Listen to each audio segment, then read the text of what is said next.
Welcome to Sacrilegious Discourse. I'm husband. And I'm wife. Together, we're reading the Bible for the very first time. We grew up without religion and wanted to know what all the fuss was about. Well, what have we learned so far? That God is a dick, and apparently some people believe in talking donkeys? We're not trying to pass ourselves off as experts. Nope, we're just reading the Bible for the first time and giving our first take reaction. If you'd like to join us in this venture, you might consider starting at episode 1. Otherwise, jump in wherever you like. All right, let's go read the Bible. Yeah, let's get to it. Husband! Wife! Do you know where the fuck we are? We are in Ecclesiastes. We are! Yeah. And I'm really enjoying this book. I am too. It's oddly satisfying. It is. And I think specifically it's oddly satisfying for somebody who is a non-believer. Mm-hmm. And I think maybe that's not entirely true specifically to atheists, because I've heard from many of our people who are ex-Christian that this is one of their favorite books as well. Right. And I don't think it stemmed from them becoming an atheist, maybe, but just the beauty of it and the wording and everything. This person is feeling hopeless. Yeah. Now, I don't know where it's going to go, where they're going to find hope, if they're going to find hope, but thus far... It's fantastic. Yeah. I mean, for the Bible. Right. Caveat that with for the Bible. Yes. Because we're in the Bible. Because always caveat it. For the Bible. Footnote, Bible. So I believe last time we did Ecclesiastes chapter 3. Sure as fuck did. Which means today we're going to be getting into... Ecclesiastes chapter 4. Awesome, let's go do this. Okie dokie.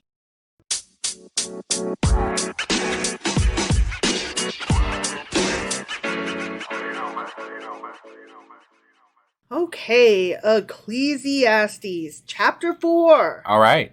Again. I looked and saw all the oppression that was taking place under the sun. That damned oppression. That's been happening forever. Right? It's been happening for ages. Seems like it never ends. Over a couple thousand years now. I mean, right? All of humanity, maybe. Apparently. Yeah. I saw the tears of the oppressed, and they have no comforter. Ooh. Okay. Power was on the side of their oppressors, which that's generally how that works. How oppression works. Yeah. And they have no comforter. And I declared that the dead who had already died, which again, that's how that works. The dead are usually dead. Yep. Are happier than the living who are still alive. I'm going to argue that point. I don't think dead people can have emotions. Right. I am going to agree with you, because either they're dead and gone and done. Right. Or religion-wise, they're where they're supposed to be in their little afterlife place. Right. But then you could apply emotion to them hypothetically. Okay. Maybe. But you're telling me that people in heaven are less happy than people on earth living? No. See? Well, but maybe they're in hell. But, okay. I'm just saying, if we're going with afterlife... Okay, but he didn't, specify. He just said living people are not as happy as dead people, or dead people are happier than living people. No, and I think that that's a very morose... I'm using that word too much lately, but it's a very dark statement. Right. That is just... Might as well be dead. Better to be dead than alive. Right. It's the depression issue that's coming up throughout this so far. Yeah. Yeah. So I believe that's how I'm taking it in anyway. Oh, shit. But better than both is the one who has never been born. Damn. Who is not... tell me that's not something that every teenager is... I wish I'd never been born. Or, I didn't ask to be born. Right. Who is the unborn person who has not seen the evil that is done under the sun. Damn. Okay. So better to not even have been born so you don't see that evil.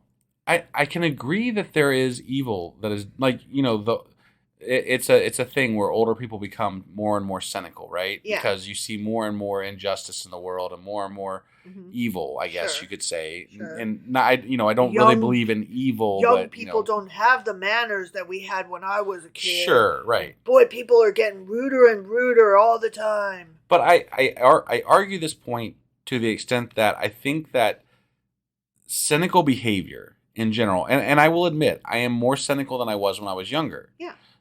And I think it's inevitable, right? Sure. But also, I think that countering cynical behavior has to do with forward motion, right? Yes. You have to be able to say, I'm going to do something to rectify that situation. I want to do something to rectify that situation. And I fall into a very, very bad habit of being cynical and allowing it to be an excuse to be lazy and wallow. Sure. And I think a lot of people do that. Right. But you also recognize the good that it would do to stop doing that. Right. I'm just saying it's really easy to be like, everything sucks, why bother? And let that be the end of the sentence. Yeah.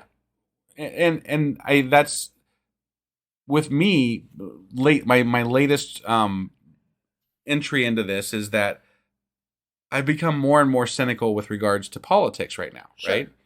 And so I start examining, I've done this recently, where I'm examining what is going on in the political landscape, especially here locally in Ohio where we live. Right.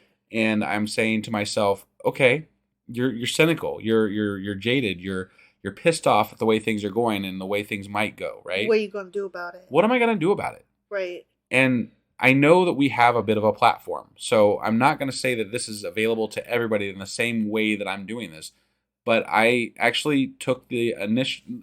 I had one of our people on Discord mention somebody that's running for office here in Ohio that's a trans candidate in one of the state houses, that's state house openings that's coming up in our elections. Right. And so I took that opportunity to reach out to that person, and I've heard back from them, and we've been in a little bit of a discussion. Right. I'm very excited about the possibility of getting more involved in local politics. And it changed my whole mindset as to how I feel about that. Right. You know, like just doing something with forward motion to change how I feel helped. And it may not change a goddamn thing except for that, but at least you tried. At least I tried. Yeah. And maybe I've made some better connections that help later down the road too. You know, like I've done something to move forward instead of just sitting there becoming more and more pissed. Yeah. So that's all. I know I went on a bit of a rant there. I apologize. No, I agree with you because, like I said, it's very easy to fall into that. It's easy to fall into thinking everything sucks and just stopping there and not getting angry and allowing that anger to fire you forward, to fuel you and fire you forward. Right. And I'm more of the everything sucks type. And you're like, everything sucks. Let's fix it. Right. Which I appreciate in you. Yeah. That's all I was saying. Yeah. And I saw that all toil and all achievement spring from one person's envy of another. This too is meaningless, a chasing after the wind. I love the chasing after the wind that we keep coming back to. Yeah. Envy. Yeah.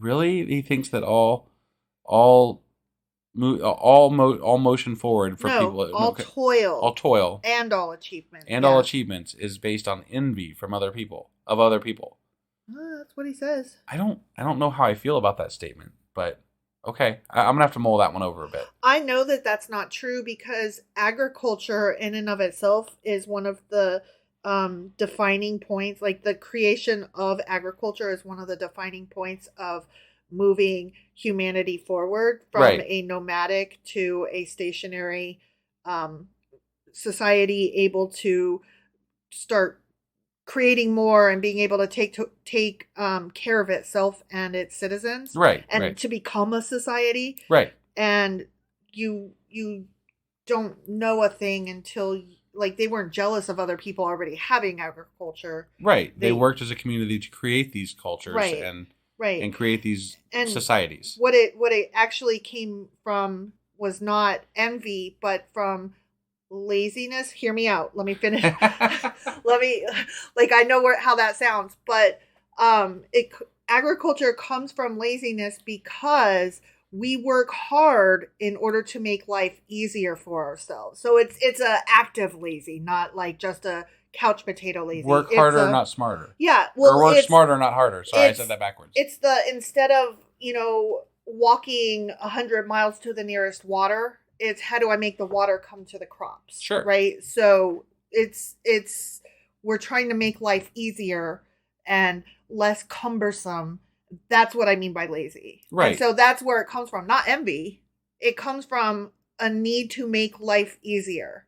Right. Either for oneself or for the society as a whole, which selfishly allows us to make it easier for ourselves. Well, and the reason I said I had to mull it over is because I am a bit of a competitive person, right? So I do base some of my actions on competitiveness. Mm-hmm.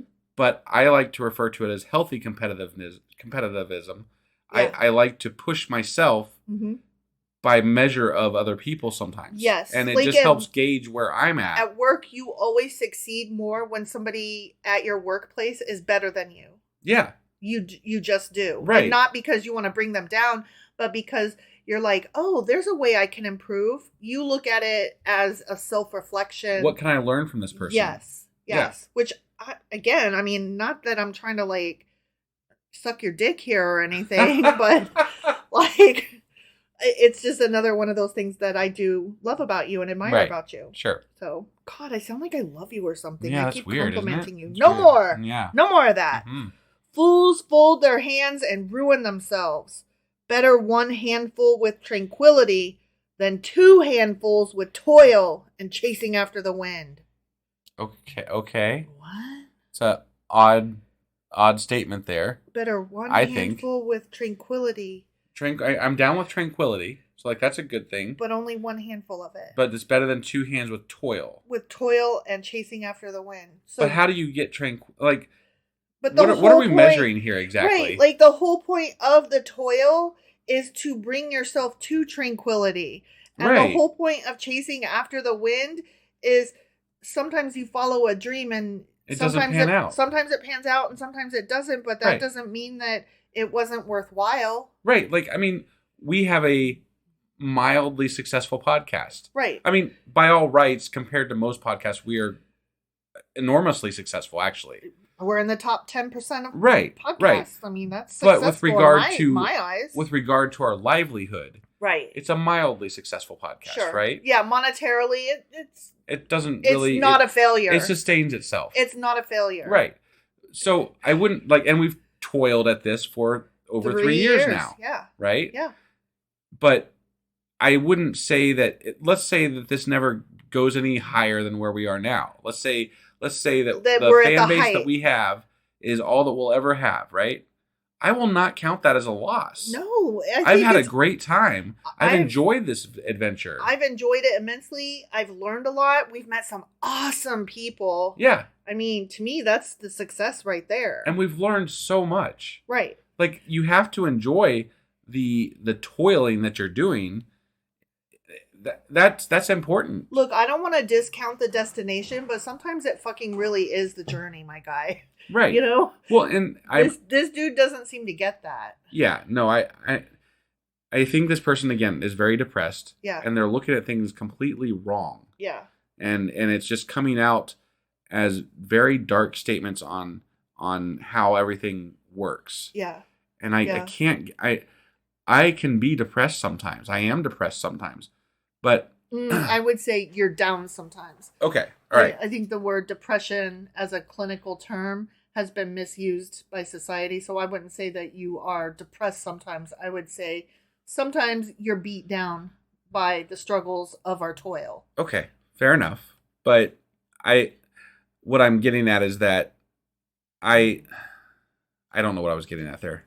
But sorry. No, that's all right. It's all right. I was just gonna say something along the lines of I can't not work towards making something better. Like, even if I'm depressed, I know for some people that's debilitating. So, like, I'm not saying that I represent everybody, right? But when I'm depressed, yes, it might sit on me for a few days, but eventually I'm gonna say, okay, I have to do something to rectify this. I have to do something to get myself out of this funk, Right. And I want to recognize that other people don't have that same ability to do that. So I that's why I kind of stopped myself and kind of stuttered on that whole statement. So that's why I had to interrupt you, because I appreciate clinical depression. That's a funk. I appreciate that. Thank you for stopping me. And well, I only had to stop you because I actually have clinical depression. Yeah. And there is a difference between your funk. That's why I paused. Yeah. So it occurred to me halfway through my remark that Okay, yeah. Okay.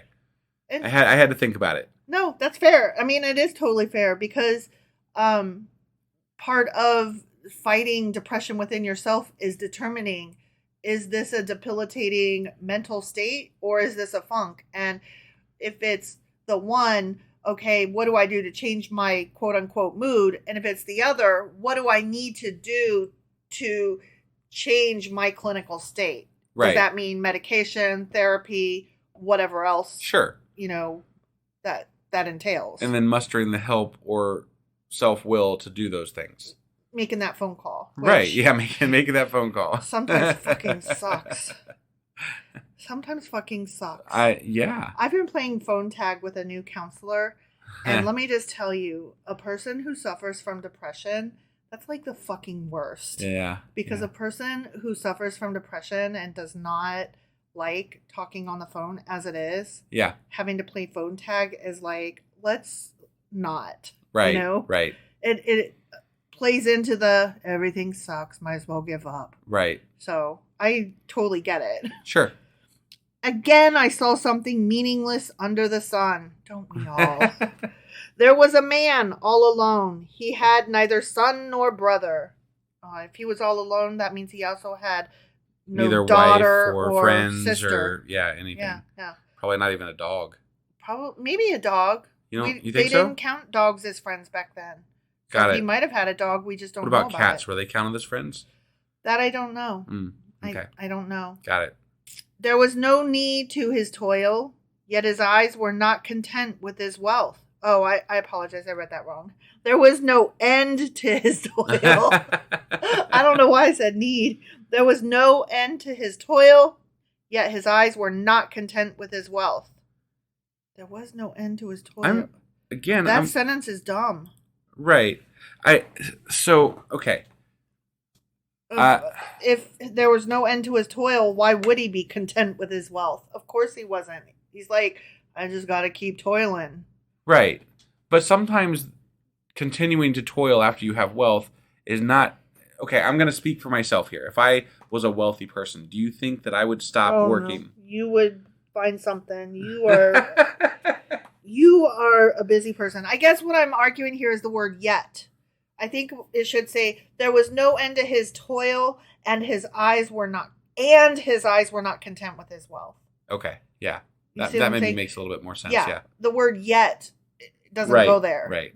They're like, he breathed oxygen, yet he inhaled again and again. And I'm like, no, the yet doesn't go there. It doesn't go there. Right. Okay.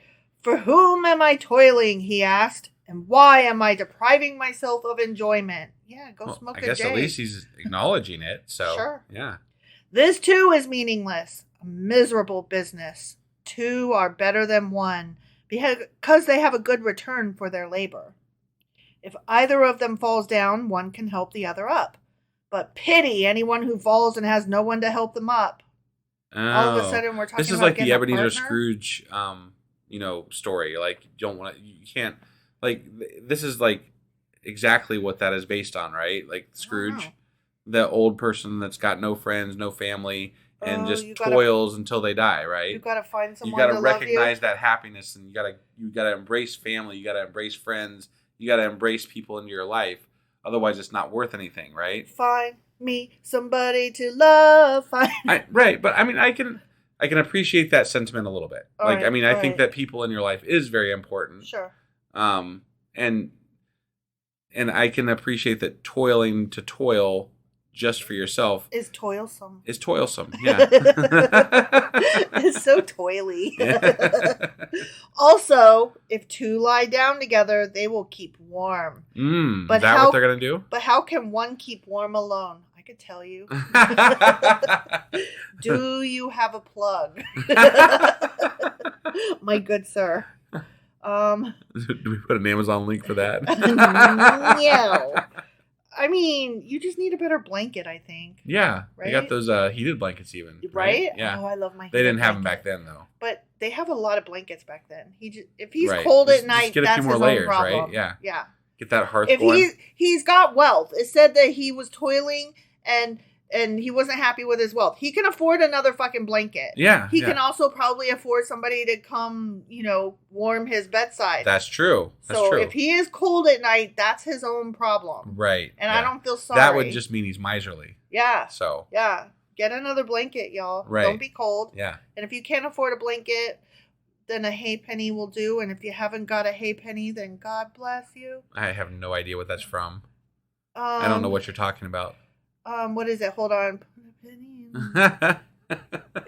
It's something about put a penny in the old man's hat. If you haven't got a penny, a hay penny will do. If you haven't got a hay penny, then God bless you.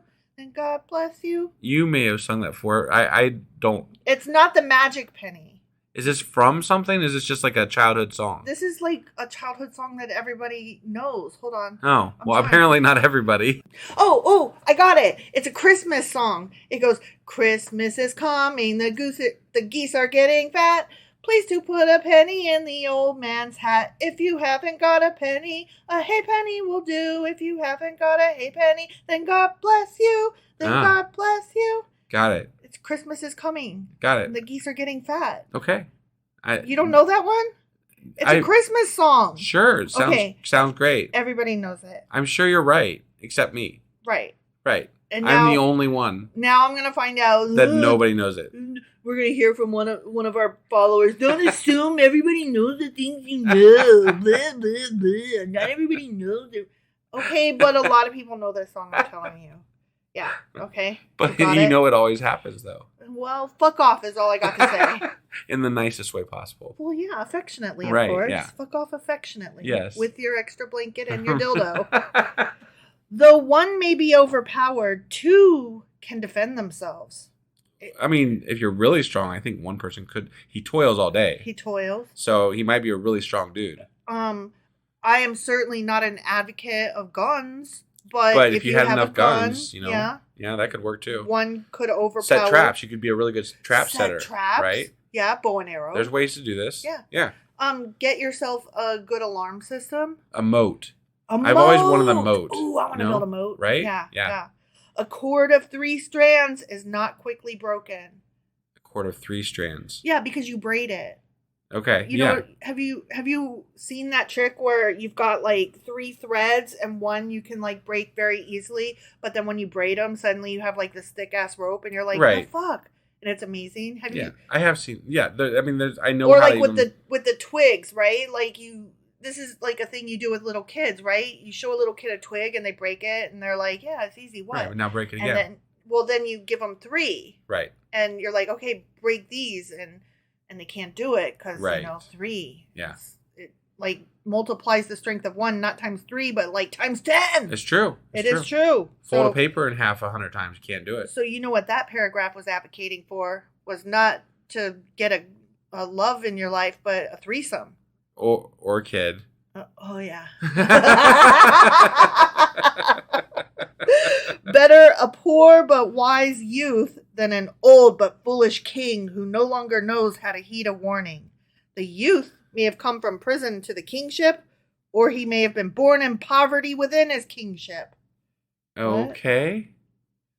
Poor but wise than an old but foolish king. Well, yeah. I suppose, sure. But also the king's rich and has access to a lot of things. Right. So, like, that's like trying to tell somebody in our financial situation, you don't know the struggle. Yeah, the burdens of being rich are so much. And you wouldn't be able to handle it. I'm just like, challenge accepted, motherfucker. Hold my beer and I will be the judge of that. Yes. Right? Yeah. The youth may have, I just read that part. Blah, blah, blah. Born with poverty. Yeah, he just doesn't know what it's so, the hardships. Nobody knows the troubles rich have seen. Nobody knows the sorrows of having all this money that you got to pay taxes on. Right. But at least you don't have to worry if you get a flat tire, because it's not going to like ruin fuck up your whole entire budget for the month. Right. Yeah. Right? Yeah. I saw that all who lived and walked under the sun followed the youth, the king's successor. There was no end to all the people who were before them, but those who came later were not pleased with the successor. The This too is meaningless, a chasing after the wind. The end. Okay. I don't really... Apparently he didn't like the successor to the king or something. I'm not really sure what's going on there, but youth. Okay. Yeah, those damn youth. Riches for the old and ignorant and greedy, and the youth, and they're meaningless too, and everything's meaningless. Everything sucks. You gotta toil too much or something. This whole thing is like a dirge. I didn't like this chapter as much. Maybe it was just the way we read it. Could be. Because there was a lot more, in my opinion, to argue in this chapter than there have been in previous ones. Sure. So, like, the rest of them just kind of read more of a poetry type reading, you know? Sure. And this was, if we read it differently, it might have come across different, like, it might have read differently as a full piece. But there was a lot of things to argue, in my opinion. So, and there have not much more so than the last 3. I'm still curious where this is headed. Yeah. And I'm still enjoying that it's like, everything sucks. Right. But I will say it is also getting a little tiresome for chapters I think that's, maybe that's why I'm arguing more, because I'm like, okay, enough, dude. Like, where are you going with all this? Right, yeah. We got to figure this out, man. You're depressing me. I mean, we told you before, like, you need to find what you enjoy. And you need to pursue that. And you need to pursue it for yourself. Not for riches, not for the expectations placed on you by others, and not for wealth, and none of that stuff. You need to get a hobby. Right, yeah. Definitely. You need to, like, The Runaway Bride, that movie starring Julia Roberts. At the very end, like, the whole way through, she always liked the kind of eggs that whoever she was with liked. Sure. And so then at the end, I think it was Richard Gere asked her, what kind of eggs do you like? You know, do you even know? Like, do you even know what you like? Do you know what you are? Right. And so at the very end, she's like, run away from everybody and everything. And she tries all these different kind of eggs. And it turns out she doesn't like any eggs. She doesn't even like eggs. Got it. So this guy needs to find out what kind of eggs he likes, if any. Right. That's what I'm saying. Yeah. No, okay. That's a good point. Yeah. All right. Well, that was Ecclesiastes chapter 4. Sure as fuck was. And we will be back tomorrow. Saturday with a Q&A. It's Saturday Q&A. Or it might be Q&A Saturday. It's been so long since we've done one. It's been 2-3 books ago now. Yeah, I think it's the second one though. Okay, all right. Yeah. So let me try it again. Yeah. Q&A Saturday. Yeah, that's better. One. That's the one. Yeah. All right. Yeah. And then on Sunday, I think this week we're doing a Patreon. Yes. As well as live at so we'll be 3 doing 3 p.m. Eastern to make up for the one that we missed on last Discord. week. On Discord. Yeah, so be on the Discord channel for the live if you want to catch that at 3 p.m. Eastern. And that's when we will be doing Ecclesiastes chapter 5, which will come out on Monday. Right. All right, so that's what's coming up, and we will see you guys soon. Yep, bye. Bye.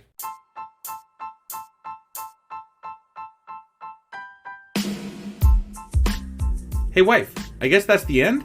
But husband, that's just sad. It doesn't have to be. We are on lots of social media platforms like Twitter. Our handle there is sacrilegious_D. For D's nuts. Oh my God.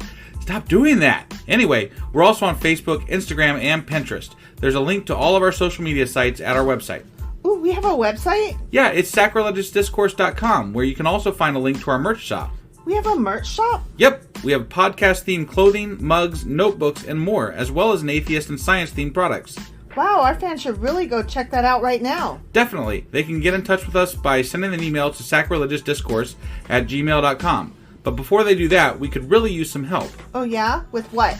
Well, it's not free running the podcast, and we need some financial support in order to get better equipment, which will free up time so we can concentrate on our podcast and our fans. Okay, so what should they do? Head over to patreon.com/sacrilegiousdiscourse and sign up as a contributor on our podcast.